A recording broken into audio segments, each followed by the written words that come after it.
And Ukraine president has just tweeted saying there's massive support coming in for Ukraine.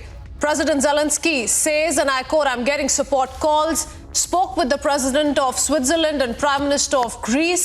Thank you for the decisions on concrete assistance to Ukraine." Abhishek Kapoor also live with us on this broadcast. Abhishek, while we report non-stop from Ukraine, and I believe Rhythm will be joining us in just a bit, but this particular tweet coming in from President Zelensky speaks volumes of how several nations are now coming out in support of Ukraine in spirit, along with nations like Switzerland, like Greece, like what we've been saying about Netherlands looking at sending 200 anti-aircraft missiles to Ukraine.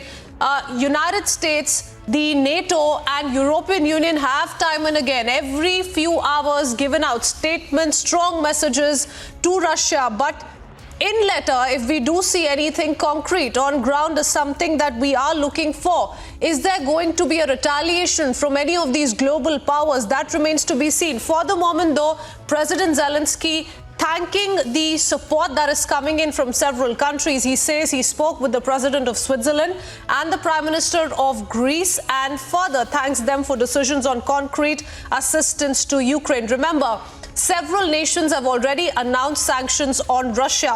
Whether or not that's bound to impact Russia is the big question that we're focusing on, because everyone is now talking about how, especially post-2014, Russia is by no means banking on the US dollar to that an extent. There were talks going on about United States freezing Putin's and several top officials of Russia's assets in the United States.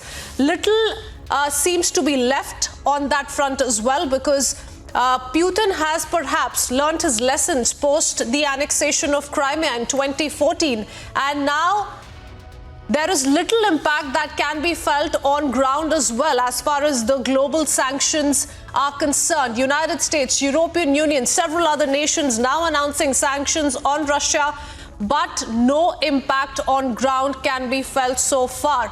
And United States already has made it very clear that though we will continue toughening all of those sanctions against Russia, we will not put any of our troops on the Ukrainian soil. So that is the kind of response that US has been giving.